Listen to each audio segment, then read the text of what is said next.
Hi friends, welcome back to our channel. Night టైంలో సర్ది దగ్గు అయితే ఇది ఇన్స్టెంట్ గా రిలీఫ్ అవుతుంది. Home remedy. మెడిసిన్ లేనప్పుడు ఏం చేయాలో తోచినప్పుడు సైనస్, మైగ్రేన్ ఏదున్నా దానికి బాగా పనిచేస్తుంది. ఇమీడియట్లీ రిలీఫ్ ఉంటుంది అనమాట.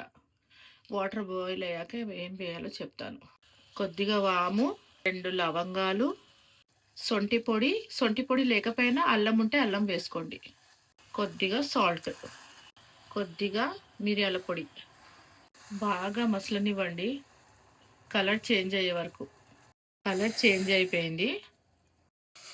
వీడియో మాత్రం లాస్ట్ వరకు చూడండి, ఏది స్కిప్ చేయకుండా. మీరందరూ ట్రై చేసి కామెంట్లో పెట్టండి ఎలా ఉందో. Like, share, subscribe my channel. Thank you.